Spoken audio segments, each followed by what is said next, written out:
혼자 있는 시간도 좋지만 함께하는 시간은 더 좋습니다. 우리는 오늘도 그렇게 함께 자라갑니다.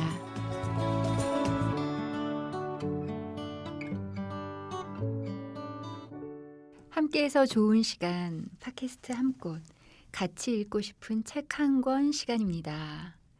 오늘 저희가 나눌 책은 게리 토마스 목사님이 쓰신 연애 학교입니다. 나오신 분들 소개하겠습니다. 안녕하세요. 저는 소리입니다. 안녕하세요. 저는 꼼씨입니다. 안녕하세요. 저는 헬렌입니다. 네, 안녕하세요. 훈님입니다. 아니 이게 아니 이 훈훈한 목소리. 그러게요. 아니 이 웬일이신가요? 순간 훈남이라고 얘기하는 줄 알았어요. 네, 훈님 오늘 어떻게 이 자리에 오시게 되셨는지 잠깐 들으시는 분들 깜짝 놀라셨을 것 같아요. 멋진 목소리가 들려가지고. 네, 헬렌님의 아들, 첫째 아들 훈님이고 오늘 연애학교 책에 관련해서 얘기한다고 해가지고 수많은 엄마들의 이야기도 중요하지만 수많은 아들들의 목소리를 대표하고자 나왔습니다. 네, 수많은 아들들의 와. 대표. 네, 박수를 쳐야 될 것 같아요. 환영합니다. 네, 지금 그러면 그 나이가 어떻게 되나요? 네, 현재 22살이고 대학생입니다. 네, 이 연애학교에 아주 적합한 그 대상이라고 할 수 있는 그러게요. 네, 우리 훈님 너무 환영합니다. 네, 감사합니다. 그리고 헬렌님이 부러워졌어요. 왜요? 아니 이렇게 아들이 같이 나오자고 하면 나오기도 하는구나. 맞다. 그러네요. 다음번에는 그러면 소리님과 꼼씨님의 아드님을 이곳에 부르는 걸로. 그러게요. 저기 어떻게 준비가 되어 있는지 모르겠네요. 과연 무슨 책을 해야 되는 걸까요, 그럼? 자, 그럼 오늘 책 저희가 게리 토마스 연애학교 볼 텐데요. 먼저 이 저자와 책 소개를 우리 꼼씨님 부탁드려요. 네.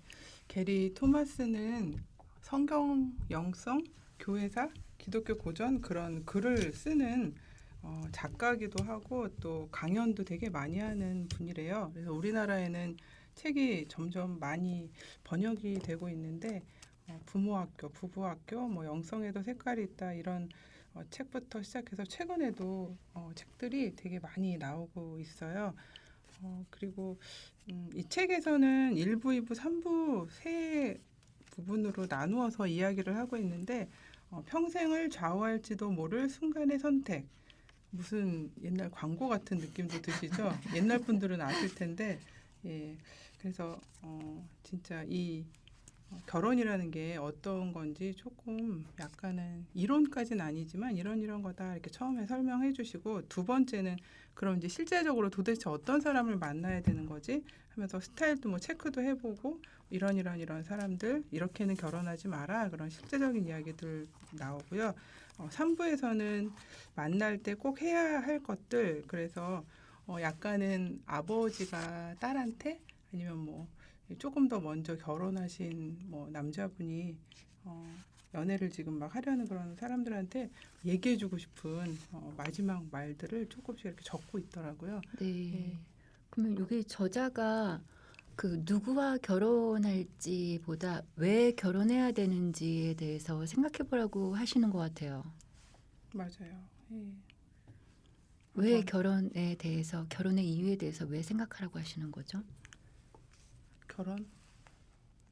하나님이 명령하신 제일 첫 번째 만드신 어떤 성경에 나오는 조직으로 가정을 얘기를 하셨는데 근데 뭐 가정을 이루든 이루지 않든 그거 자체를 꼭 결혼을 해야 된다 그렇게 얘기하시지는 않는 것 같고요. 하나님께서 하라고 하셨던 그 성경적인 그런 결혼에 대해서 계속 얘기를 하고 있더라고요. 저는 왜는 생각은 안 하고 당연히 결혼을 해야 된다고 생각하면서 이제 우선 그 안에 들어가서 이 책을 사실은 읽었었거든요. 왜라고 그러시니까 갑자기 순간 그렇지 왜 이 책을 왜 읽었지? 결혼도 다 했는데 이미. 네. 근데 저한테는 내가 옛날에 어떻게 해서 결혼을 했지 이런 과정 없이 이런 책을 보지도 않고서 어떤 이론서나 이런 걸 보지는 않고 결혼을 했는데 근데도 너무 감사하구나. 오히려 도리어 그런 생각이 들었고 남편에게도 그때 돌아가서 이야기를 좀 나눌 수 있었어요. 그래서 되게 또 유익했던 것 같아요. 그 마태복음 말씀 6장 33절 말씀 그 말씀하시면서 먼저 너희는 하나님 나라와 그의 의를 구하라. 그리하면 이 모든 것을 너희에게 더하시리라. 이 말씀에서 가정의 기초가 돼야 된다고 그렇게 얘기하시잖아요. 그래서 네.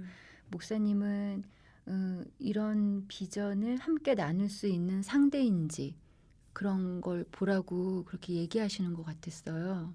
그러니까 가정을 하나님께서 만드신 창조물이라고 본다면 우리 인간에게도 어떤 그 인간이라는 창조물을 만드신 목적이 있듯이 가정이라는 창조물도 그 목적이 있는 건데 우리가 생각보다 그 목적, 사명에 대해서 잘 생각하지 않고 그야말로 내가 왜 결혼하는지보다는 그냥 누구와 결혼하는지가 더 중요하게 여겨지는 근데 그거의 뭐 원인이라고 한다면 저는 감정 어떤 로맨스 이런 사랑 뜨거운 열정 이런 것 때문에 우리가 그런 왜라고 하는 질문을 덜 하게 되는 거 아닌가 싶은 생각이 들어요.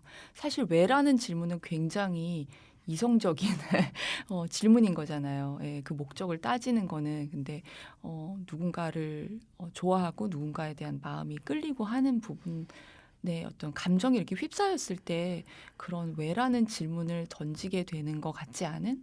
그리고 이 세상에서 주는 메시지도 어떻게 보면 남녀가 서로 좋아하는 것에 대해서 그냥 좋은 어떤 분위기, 로맨틱한 분위기 네, 이런 걸로만 그려지지 남자와 여자가 만나서 가정을 꾸린다는 것에 어떤 깊이 있는 의미를 생각하게 만들지 않는 것 같아요. 네, 그래서 우리가 왜라는 질문을 잘 하지 않는 게 오래되지 않았을까 생각이 들어요.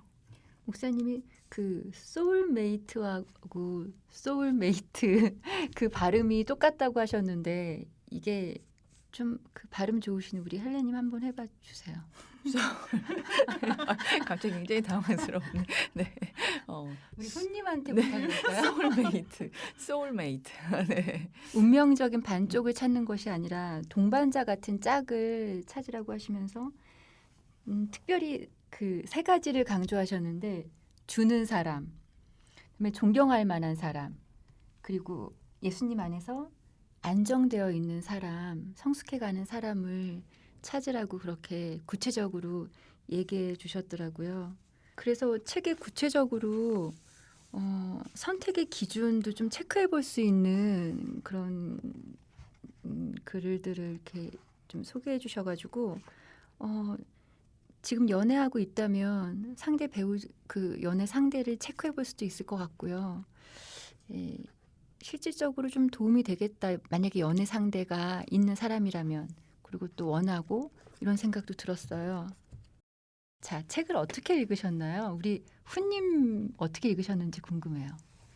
아, 네. 책 너무 재밌게 봤고 근데 다만 조금 책을 그러니까 대상으로 하는 연령대 자체가 확실히 일단 20대 후반부터 조금 읽어야 하는 부분들이 있더라고요. 20대 초반으로서 읽다 보니까 어때요? 현실적으로 좀 제가 공감하기 힘든 부분들도 좀 많고 책의 내용 자체가 워낙에 연애 그리고 확실히 결혼을 주로 말하고 있다 보니까 결혼을 생각하고 있지 않는 나이에서는 미리 생각하고 미리 기도하고 미래를 구상하는 건 참 좋은 일이지만 당장 제 앞에 제 하루의 일상에서 관련된 얘기가 아니다 보니까 잘 눈길이 안 가고 그런 부분이 있었지만 가장 큰 부분은 뭐냐면 이 목사님께서 조금 난해하게 표현한다면 약간 까놓고 표현을 했다라고 이렇게 말을 하고 싶어요. 사실은 기독교인들로서 저희가 어떤 로맨스나 사랑 이런 거를 사랑을 항상 교회에서 얘기하지만 직접적인 저희 삶을 통해서 잘 나누지는 않잖아요. 그래서 이거를 공개하고 또 사람들에게 노골적으로 이런 걸 생각해 봐야 된다라고 하는 의도 자체가 저는 너무 존경스럽고 네. 인상 깊게 다가왔습니다. 근데 현실적이지 않다고 그랬는데 훈님 혹시 지금 여자친구 사귀세요? 아니요. 아 그래요? 아, 연애에 관심은 있으세요? 항상 한창 관심 있을 나이죠. 네. 근데 그럴 나이인데 그럼 관심이 있다는 거죠. 그러면 훈님이. 네, 그렇습니다. 아 그러면 관심이 있는데 이 책이 여하튼 현실적이지 않은 건 아니겠네요. 연애에 관한 내용이니까. 근데 어, 마음에 안 들 뿐인 거 아니에요? 그렇긴 하지만 참 아이러니한 것 같아요. 결혼을 하기 전에 참 여러 사람을 만나보라는 사람들도 있고 아니면 딱 한 사람을 만나서 이 사람이 나의 배우자인가 그런 경우도 있지만 어떤 기독교적인 관점에서 보면 여러 사람을 만나는 게 참 제 생각에서는 좀 안 맞다고는 느끼지만 그렇다고 또 여러 사람을 안 만나기엔 또 좀 그렇기도 하고 그래서 그런 이렇게 부딪히는 좀 생각이 있는 것 같아요. 근데 이제 여러모로 이 책에서 자체는 계속 끝에 결혼이라는 어떤 목적을 가지고 해서 이야기를 하다 보니까 근데 어쩌면 단순히 아까 저희가 연애라는 것 자체, 결혼이라는 자체가 되게 감정적인 부분이잖아요. 이성적으로 생각하기 참 쉽지 않은 것도 있다 보니까 그런 걸만 중점으로 생각을 하다 보면 어쩌면 이런 걸 읽는 20대 초반인 저에게는 이런 거를 굳이 지금 생각을 해야 되나? 굳이 이런 걸 다 따져가면서 내가 지금 이런 거를 관심 있게 봐야 하나 이런 생각도 들더라고요. 네. 정말 이 책이 그러니까 결혼이라고 하는 거를 어떻게 보면 그러니까 전제로 하고 이 목사님이 이 책을 쓰신 거니까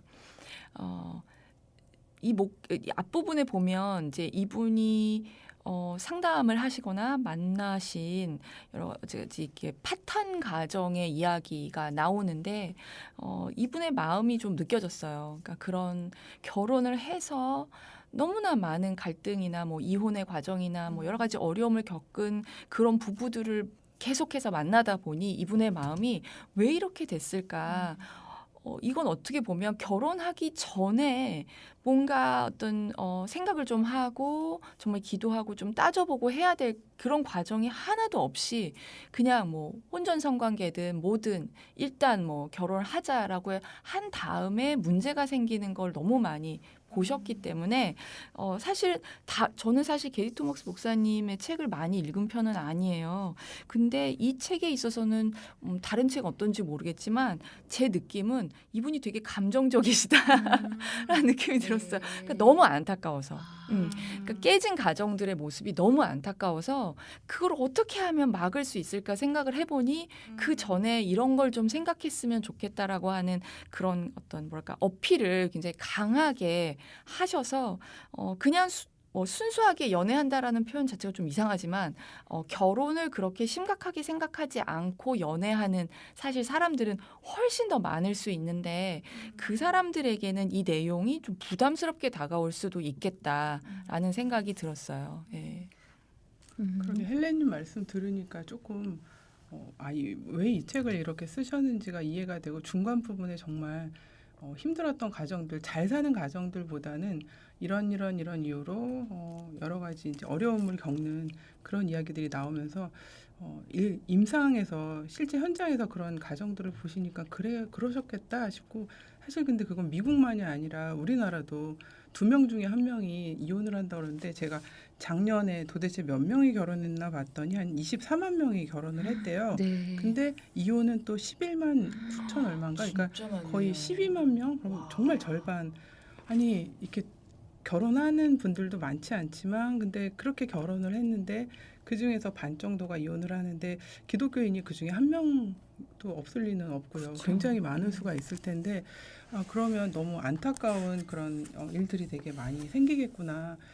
그런 면에서는 사실은 그러니까 저도 아직 연애를 하지 않는 아이한테 이제 이 책을 얘기를 하니까 아직 자기는 이거 읽을 때도 아니라고 사실 얘기를 하더라고요. 그렇지만 그러니까 하나님 안에서 내가 살고 싶은데 어떤 이런저런 그런 인생관이나 세계관이 이렇게 확립되는 시기에 연애에 대해서 좀 이렇게 굵직하게라도 알고서 길을 가는 거는 좋지 않겠니라고 이렇게 얘기는 했어요. 두 분 가정 다 화목하시죠? 또 그렇게 얘기하시니까 웃지요. 그러니까 저는 이 책을 보면서 처음에는 얼마나 예뻐요. 앞에 표지도 너무 맞아요. 일러스트 만화 너무 예쁘고 일러스트 너무 예쁘죠. 앞에 쭉 도입부에 이렇게 쫙 나오면서 그 그림들 보면서 막 너무 정말 달달한 그런 연애의 모습, 남녀의 모습들 보고 또 이렇게 세로로 나와 있는 글귀들이 되게 공감이 가는 내용이더라고요. 그래서 와, 되게 재밌겠다고 흥미롭게 시작을 했는데 그리고 우리가 처음에 이 책을 시작할 때 뭐라 그랬나 봐요. 우리가 우리 아이들 나중에 이성 교제할 때 우리가 어떻게 걔네들에게 함께하고 좀 응원해 줄 수 있는지 그러기 위해서 이 책을 보기 시작했는데 보면서 자꾸 제 결혼이 투영이 되는 거예요.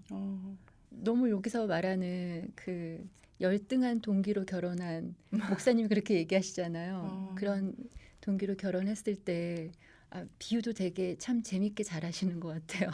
모래주머니를 차고 마라톤을 하는 것 같이 그렇게 힘겨운 결혼 생활을 한다. 왜라는 그런 숙고하는 시간이 없이 그렇게 조급하게 서둘러서 하면 이게 제 결혼이더라고요.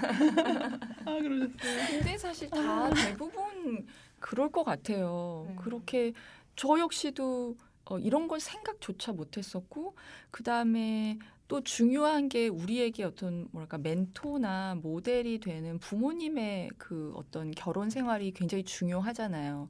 그 다음에 부모님이 우리에게 알려주는 어떤 팁들 같은 게 있을 수도 있는데 사실 그런 거 아마 우리 세대 사람들이 뭐 지금 세대도 그럴 수는 있지만 부모님에게 어떤 이성에 대해서 어떻게 관계를 맺어나가는 것이 건강하다라는 걸 배워본 적이 있는 사람은 없을 것 같아요. 그래서 저 같은 경우에도 고등학교 때까지 저희 엄마는 남자는 다 약간 인간이 아니다. 그때다? 그렇게 가르치셔가지고 저는 대학을 갔을 때 정말 지금 훈님 나이 때죠. 이성을 만난다는 거는 이렇게 굉장히 이상한 일이라고 생각을 했는데 그런데 이성을 만날 일이 뭐 예를 들어 미팅이 있다거나 뭐 이성을 만날 일이 생기면 굉장히 마음이 설레고 좋은 거예요. 다 너무 자연스러운 거잖아요. 근데 어떻게 보면 엄마가 가르쳐 주신 그런 것과 그다음에 제 마음에서 움직이는 것 간에 갈등이 굉장히 컸어요. 그래서 이제 어떻게 보면은 그런 갈등 때문에 편하게 연애를 하지도 못하고, 그러니까 연애를 안 하는 것도 아니고 하면 뭔가 자꾸 깨지거나 자꾸 갈등이 생기고 어려운 점들이 생기고, 그래서 어느 날은 엄마는 도대체 왜 나한테 남자 만나지 마라, 연애하지 마라, 뭐 남자는 다 막 늑대 이렇게 왜 가르치셨냐고 했더니 저희 엄마는 언제 내가 그랬냐고. 연애해야지. 대학생인데 연애해야지. 그런 얘기를 이제 그제서야 어떻게 보면 오픈을 하고 듣게 된 거예요. 그래서 굉장히 황당했던 기억이 나거든요. 그러니까 우리 중에 어떻게 보면은 이런 거를 미리 생각하고 좀 더 성경적인 어떤 연애 생활이란 좀 표현 이상하지만 어떤 관계 어떻게 풀어나가야 되는지 또 그것과 결혼이 어떻게 연결되는가를 이렇게 고민하고 하는 사람은 과연 얼마나 있을까. 그래서 아까 저는 꼼씨님 말씀처럼 진짜 우리의 지금 결혼 생활은 그냥 은혜다. 네. 그런 네. 과정이 없었기 때문에. 네. 결국에는 우리가 전에 자녀 교육 은혜를 만나다 그때 그 맥락으로 정말 은혜이구나. 그러니까 저희 아이가 지금 대학교 1학년 막 들어갔거든요. 근데 어저께 딸아이랑 같이 잠깐 얘기를 나눴어요. 야, 이런 내용인데 진짜 엄마는 미혼인 그런 사람이 있다면 내가 얘기해주고 싶은 내용이더라. 전 되게 정말 공감이 많이 됐거든요. 그런데 이게 그 또래 아이들이 이 이야기가 귀에 들어올지 모르겠다. 이걸 어떻게 얘기를 이렇게 해줄 수 있을까? 그랬더니 저희 아이는 다 맞는 얘긴데 그러는 거예요. 그게 다 옳은 얘기잖아. 그러면서 걔는 다 되게 동일하고 공감을 하고 있더라고요. 그래서 얘 나하고한테 너무 세뇌가 됐나 그동안 이런 생각을 너무 아니 그래서 거부감 없이 저는 받아들이길래. 약간 걱정 아닌 걱정이 되는 게 사실 기독교인 인구가 점점 줄어들고 있고 특히 소위 우리가 지금 우리나라의 기독교 인구가 몇 퍼센트냐라고 했을 때 그 퍼센트는 변하지 않았을 수 있지만 사실 그거의 대부분은 분명히 40대 이상 내지 50대 이상이 대부분일 거란 말이에요. 그러니까 전체적인 숫자는 안 변한 것 같지만 그걸 차지하고 있는 거는 나이 든 사람들인 거고 이걸 연령대를 나눠서 30대나 20대나 10대로 딱 잘라서 들어가면 정말 뭐 우리가 피부로 느끼잖아요. 아이들의 숫자가 청년부의 숫자가 줄고 있고 중고등부의 숫자가 줄고 있고 초등부 뭐 그 밑에 줄줄이 다 마찬가지인데 사실 먼저 하나님의 나라와 그의 의를 구하라라고 하는 그런 어떤 사명을 나눌 수 있는 누군가라고 하는 어떤 캐릭터를 잡는다면 얘네들이 만날 수 있을까? 왜냐하면 없으니까 주변에. 네, 어떻게 생각하나요, 훈님? 아, 네. 그게 가장 지금 현재 지금 이 현대 시대에 사는 청년 대학생으로서 가지고 있는 가장 큰 걱정인 것 같아요. 왜냐하면 당연히 그런 생각을 항상 모든 남자들이나 여자들은 다 할 것 같은데 당연히 같은 종교관, 같은 비슷한 세계관을 가지고 있는 사람끼리 만나서 결혼을 해야지. 너무나 당연한 거야. 그거에 대해서 어떤 질문을 하고 의심을 한다는 것 자체가 잘못된 거야 라고 어렸을 때 계속 듣고 그렇게 하지만 막상 세상에 나가서 내가 누군가를 만나고 하다 보면 참 그런 사람이 많지 않다는 걸 알게 됐을 때, 현실을 마주했을 때 많이 좌절되는 것 같기도 하고, 그런데 그러면서도 그런 부딪히는 생각이 있을 것 같아요. 뭐 예를 들자면 정말 좋아하는 사람이 있는데 이게 정말 종교관의 세계관을 떠나서 정말 나에게 그런 동반자, 어떤 진짜 나에게 행복을 주는 사람, 내 삶에 어떤 그런 이렇게 풍성함을 이렇게 주는 사람이라고 생각을 했는데 막상 그런 종교관의 세계관이 맞지 않았을 때 이게 얼마나 오래 갈까? 또한 이게 정말 바람직한 것인가? 지금 맞는 일을 하는 건가? 근데 나는 얘가 너무 좋은데 근데 내가 이것 때문에 얘를 만나지 않는 거는 좀 억지스러운 게 아닌가? 이런 부딪히는 생각이 다 있는 것 같아요. 그래도 뭐 이렇게 이것만은 양보할 수 없는 정말 딱 중요한 그런 기준은 있어요? 기준은 있다면 어떤 삶을 바라보는 방식인 것 같아요. 근데 글쎄요, 제가 연애 경험이 많지 않아서 그리고 그렇게 딱 잘라서 말씀드리기 참 모호한데 주변 뭐 형 누나들이나 주변 지인들이나 친구들을 보면 이런 얘기를 하더라고요. 이게 1년이 넘어가고 2년이 되고 3년이 되고 4년이 되고 이렇게 넘어가기 시작했을 때 그런 종교관이나 세계관이 맞지 않는다는 걸 깨닫기 시작했을 때 그때부터 관계가 무너지고 균열이 생긴다는 거를 제가 많이 봐왔고 참 그런 게 있는 것 같더라고요. 목사님이 얘기하신 거하고 같네요. 네. 처음에는 감정으로 그렇게 네, 맞아요. 관계가 유지되지만 감정은 변하기 마련이니까. 네. 예. 맞아요. 유기 목사님은 2년간 서로 알아가는 시간을 가지라고 권유하셨어요. 그래야지 좀 상대에 대해서 좀 정확히 알 수 있다고 하셨는데 정말 저도 그 부분에 공감하는 게 좀 그 시간을 많이 가지면서 얘기도 많이 하고 하는 거는 참 하겠다는 생각이 들어요. 교제할 때. 저 같은 경우에는 이제 남편하고 좀 더 가까워지게 됐던 게 그 큐티를 나누면서였어요. 연애할 때요? 네네네네네. 와, 너무 연애할 때. 바람직하다. 세상에. 어떻게 시작하게 됐는지는 기억이 잘 안 나는데 그 큐티를 나누면서 아까 뭐 연애를 하니까 뭔들 뭐 싫겠어요. 다 좋지요. 누가 하자고 그랬을 거 네, 아니에요. 그죠, 그죠. 그게 정확하게 기억이 잘 안 나요. 근데 아마 남편이었었을 것 같아요. 저는 이제 큐티라는 거를 잘 몰랐을 때였을 텐데, 근데 그런 걸 나누면서 좀 더 이제 이 사람이 정말 이런 사람이구나라고 하는 거를 더 깊이 알 수 있게 된 것 같아요.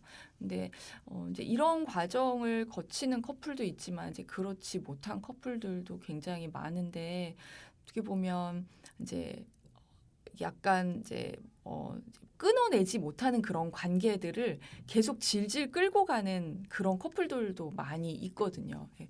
그냥 사귀었으니까 그냥 사귀던 거를 계속 이렇게 이어나가는 이제 어떻게 보면 여기서 되게 강력하게 아니면 아닌 거다.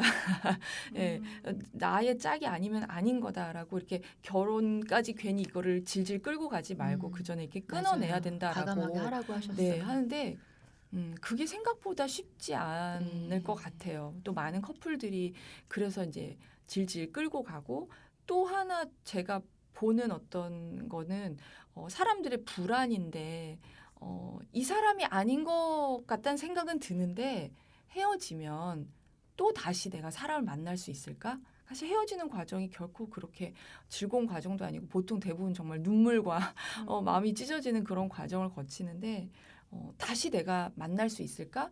만난다 하더라도 이 사람보다 더 나은 사람을 만나게 될까? 이런 질문들을 갖게 되면서 그러니까 제가 제일 염려하는 거는 사람들이 어떤 누군가하고의 어떤 이런 이성 관계를 맺는 거를 이렇게 뭐랄까 두려워한다고 해야 되나? 네. 그리고 들어갔을 때 이성 관계가 시작됐을 때 그거를 어떻게 잘 끌고 나가야 하는지를 잘 모르는 거. 네, 그래서 자꾸 상처가 쌓이는 거. 네, 상처가 쌓이니까 또 이렇게 뒤로 물러섰다가 근데 좀 신기한 거는 또 그런 사람들이 결혼을 되게 빨리 하더라고요. 네. 상처가 많은 사람들이 뭐랄까 그냥 이렇게 약간 질러버린다. 그게 꼭 쇼핑 뭐 질르듯이 결혼도 약간 질러버리듯이 하고 네, 여기 이제 목사님 말씀하신 것처럼 좀 파탄의 길로 가는 그런 경우들도 많이 있어서 그게 되게 어려운 일인 것 같아요. 피하지 말아야 되기도 하고 끊어낼 땐 잘 끊어내기도 해야 되고 네. 또 때로는 인내하면서 결국은 뭐 우리 부부 생활도 그렇지만 죽을 때까지 우리는 서로 깎여져 나가는 거잖아요.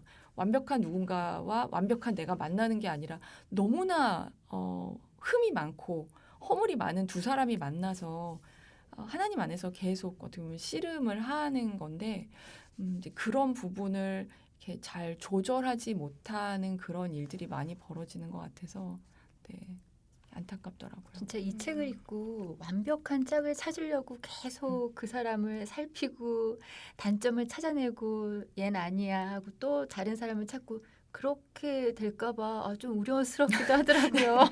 근데 이제 또 어떻게 시작을 했든 정말 결혼은 깎이는 그런 과정이 정말 있는 것 같아요. 저도 사실은 29번 선보고 30번째 남자랑 이제 결혼을 했어요. 와 대단하시네요. 연애를 이야. 하진 않았고 선은 네, 그렇게 봤어요. 네. 근데 뭔가 좀 이건 좀 아니구나, 이건 아니구나. 뭐 두세 번 만나보면 근데 이제 그런 것들을 통해서 그렇다고 해서 뭐 제가 남자 보는 눈이 확 좋아졌다거나 그렇지는 않았어요. 근데 정말 하나님 저랑 맞는 사람이랑 만나고 싶어요. 이런 간절함은 더 생겼던 것 같아요. 네. 아닌 사람들을 보면서 그분은 또 다른 누군가랑 더 잘 맞겠죠. 근데 정말 그냥 결혼을 했다면 내가 결혼 생활에서 계속 짊어지고 갔어야 되는 짐이 무엇이었을까? 또 이 사람이랑 결혼해서 그게 아예 없는 게 아니라 새로 만들어 가야 되는 또 어려움들, 깎여가는 것들이 많은데 결국 하나님은 결혼이라는 걸 통해서 나를 만드시는 거 아닌가 그러니까 그런 생각이 조금 들고 있어요.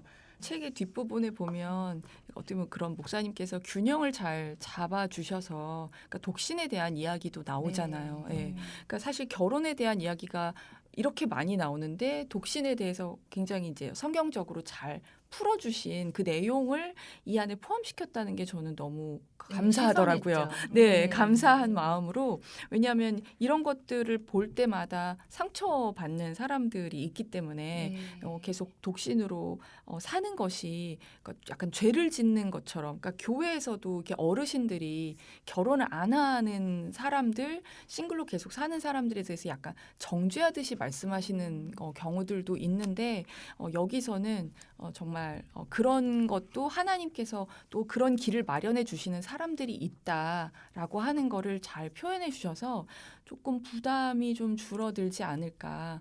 그러니까 결혼이라고 하는 게 분명히 우리를 만들어 나가는 그런 굉장히 중요한 통로가 되는 것도 사실인데, 그러면은 이 세상에 수많은 정말 독신들, 그리고 정말 바울 사도도 그랬고, 이제 베드로는 뭐 아내가 있었다고 알려져 있잖아요. 근데 바울은 독신이었다고 알려져 있다면, 두 이제 사도가 양대 산맥이라고 할 수 있는데, 좀 하나님께서 그 두 양대 산맥을 우리에게 모델로 주신 이유는 그 양쪽 길이 다 하나님께서 다 정말 축복하시는 길이라고 하는 거.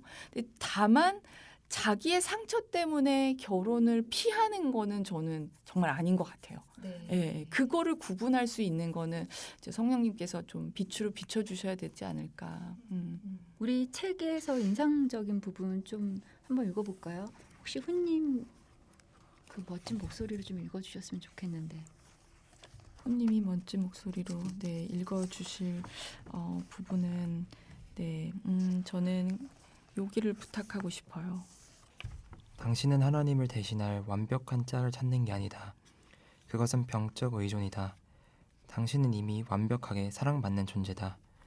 당신이 찾는 사람은 그 사랑 안에서 성장하고 그 사랑을 나누도록 당신을 도와줄 사람이다. 이것이 건강한 안정감이다. 그리스도인들은 결코 나는 그 사람 없이는 못 산다는 말로는 규정되어서는 안 된다. 우리는 이미 하나님께서 충분히 사랑과 돌봄을 받고 있다. 우리를 가장 잘 아시는 그분이 우리를 귀히 여기신다. 우리는 그분의 수용과 사랑과 인정과 목적 안에서 안전하다. 약간 네. 저는 아멘을 외치고 싶어요.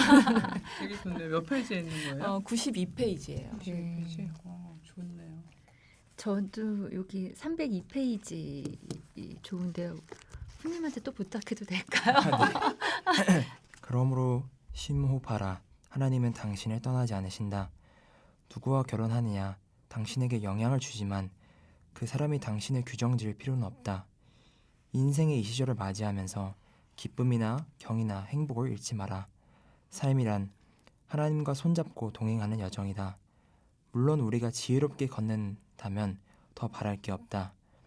하지만 하나님은 그분의 자녀들이 어리석은 선택, 본인의 선택이든 타인의 선택이든 그 결과를 헤쳐나가도록 도우신다. 그분은 그런 경험이 풍부하신 분이다. 그리스도의 말씀을 받아들이면 그것이 우리의 영혼을 치유해준다. 볼지어다 내가 세상 끝날까지 너희와 함께 항상 있으리라. 마태복음 28장 20절. 네. 아멘입니다. 네. 고마워요. 진짜 어떤 선택이든 네. 네, 그러니까 사실 이런 책을 읽으면서 미리 고민하고 또 같이 또 이성 친구와 나누고 혹시 또 결혼을 생각한다면 결혼을 준비하면서 이런 생각을 해보고 하는 것도 또 축복된 시간이지만, 그렇지 못한 수많은 사람들이 아 나는 잘못 시작했어 이제 끝이야 이렇게 그야말로 약간 결론을 내려버리는 걸 하나님이 원하실 것 같지 않아요. 예. 그 어떤 것이든 그냥 그 순간에서 우리가 다시 하나님을 바라보고 지금 이 시점에서 주님 제가 무엇을 해야 할까요를 여쭤보는 거, 그러니까 바라보고 여쭤보는 거, 그분에게 시선을 집중하는 거, 그거를 하나님께서 원하시지 않을까 네. 생각이 들어요. 그러니까 너무 결혼에 그 온 신경을 다 집중하지 말라고 여기서도 그렇게 얘기하셨더라고요. 이건 결혼은 두 번째고 첫 번째는 소명이다. 네. 하나님 앞에서 사역이다. 그쵸. 네. 내가 바로 서는 것. 네. 네. 저는 특별한 건 없고요. 하나님이랑 소통하는 방식을 받아들이는 거, 그러니까 전제가 하나님 앞에 내가 서는 거, 결혼 유무보다 사실은 저도 그 생각이 더 먼저 들었고, 게리 토마스가 이렇게 결혼만 다루신 게 아니라 하나님 앞에서의 어떤 개인 영성도 다루었고 고전적인 그런 것들도 다루었고 또 연애나 결혼 외에 자녀 이런 가정의 가정을 중심으로 사역을 많이 하시긴 했지만 거기에만 딱 국한되지 않으셨다는 게 저는 되게 보면서 영성에 대해서 그러니까 하나님 앞에서 내가 어떤 존재인지 그러니까 그걸 말하고 싶은 신 거구나. 그러니까 다른 책들을 그래서 한번 또 읽어보면 어떨까 그런 네. 생각도 들었어요. 네. 네. 네, 오늘 좀 긴 시간 같이 녹음했는데요. 오늘 녹음 어땠는지 한 소감 좀 나눠보죠. 우리 훈님 이야기 듣고 싶어요. 오늘 이 자리에 아줌마들과 함께 하시면서 어땠어요? 이 시간을 빌어서 이 아줌마들에게 이 방송을 들을 수많은 아줌마들에게 한마디를. 네. 너무 재밌었고 제일 저에게 이 시간이 뜻깊었던 시간이 뭐냐면 아까 꿈씨님께서 말씀해 주신 것처럼 결혼만을 생각하는 것이 아니라 저희가 하나님 앞에 바로 서는 것, 그 소명 자체를 얘기하고 그게 이제 결혼이란 연애란 그것이 하나의 어떤 도구일 뿐이지 그 모든 것 자체가 저희가 더욱 하나님의 사람, 하나님의 자녀로 만들어가는 것 과정에 있다는 것 자체를 느끼게 되었고 그래서 좀 덜 부담감이 생기는 것 같아요. 왜냐하면 물론 연애나 결혼 자체가 저희 인생에서 되게 중대한 일이고 참으로 신중하게 봐야 할 것이긴 하지만 이것마저도 하나님께서 주장하고 계시고 그것을 저희를 위해서 인도해 주시고 함께 동행해 주신다는 것 자체만으로도 위로가 되는 시간이었고 앞으로도 이렇게 같이 이런 책을 또 이야기하고 하면서 수많은 어머님들한테 이런 걸 나누면서 하나님의 나라를 넓히고 또한 그걸 통해서 가정이 회복되는 그런 좋은 시간들이 됐으면 좋겠습니다. 네, 감사합니다. 저는 또 너무 목소리 좋은 훈님을 만나서 오늘은 아주 좋았는데요. 이게 마지막 말이 될 수 있나요? 네, 우리 헬렌님은 저는 사실 정말 아이들에게 그러니까 저희 세대가 저희 부모님 세대가 굉장히 힘들게 사실 사신 세대이기 때문에 부모님에게 받은 거가 많이 있지만 사실 관계적인 부분에 있어서의 어떤 조언이라든지 그런 어떤 인도라든지 이런 거를 혹은 모델이라든지 이런 걸 많이 받지 못했다고 생각이 들어요. 왜냐하면 살기 바쁘셨기 때문에 그 부모님 세대는 그렇지만 저는 그런 부분에 있어서 조금 다른 부모가 되고 싶었고 자녀들에게 이런 부분에까지도 왜냐하면 이게 쉬운 일이 아니잖아요. 연애도 쉬운 일이 아니고 결혼은 더 이건 정말 집안의 일이라고 할 수 있는 건데 그런 부분에 있어서 좀 소통할 수 있는 부모가 되면 좋겠다라는 이것도 사실 욕심이라고 생각이 들기는 하는데 그래서 이 책에 좀 눈길이 갔었어요. 근데 막상 이 책을 읽으니까 저는 되게 혼란스러워졌어요. 뭔가 이렇게 약간 정리가 안 되는 느낌이어서 이거는 뭘까? 이제 저도 어떻게 보면 저의 어떤 이전의 과거의 경험들이나 이런 게 자꾸 투영이 되고 그러니까 순수하게 좀 젊은 세대들의 연애가 보여진다기보다는 제가 자꾸 보여진다거나 이런 것도 있었던 것 같고 또 한편으로는 계속해서 다 좋은 얘기인지는 알겠는데 이거를 지금 세대는 어떻게 풀어낼 수 있는 거지? 근데 그 부분은 저는 아직도 물음표인 것 같아요. 그리고 뭐 어차피 이 방송으로 그게 다 될 수 있다고 생각하진 않고 이제 우리 세대라는 표현 좀 이상하지만 기성세대라고 해야 될까요? 우리의 역할이 저는 있다고 생각하는데 그러니까 계속해서 젊은 세대들에 대해서 그냥 쟤네는 도대체 왜 저래? 이해가 안 돼. 약간 뭐랄까 그룹을 나누는 거죠. 이렇게 멀리하고 그냥 약간 비난하고 정죄하고만 하는 것이 아니라 어떤 식으로든지 우리가 좀 통로가 돼서 분명히 하나님의 진리는 하나일 텐데 그 진리를 지금 세대가 받아들일 수 있는 어떤 모양과 색깔로 만들어서 전달하는 사실 그 정답은 모르죠. 모르죠. 저도 잘 모르고 하지만 앞으로 그런 부분을 계속 우리가 좀 노력해야 되지 않을까. 그래서 정리되지 않고 그냥 어쩌면 이제부터 시작인지도 몰라라는 생각이 들기도 해요. 네. 예, 이런 주제로 해서 우리가 계속 생각하고 다음 세대와 소통해 나가야 되지 않을까 생각이 들었어요. 네, 이 책 덕분에 그래도 우리가 시작할 수 있었던 것도 또 앞으로 그것도 감사하다는 생각이 듭니다. 네, 오늘 게리 토마스의 연애학교 우리 팟캐스트 한 꽃에서 같이 나눴는데요. 오늘도 함께하니 참 좋았습니다. 좋았습니다.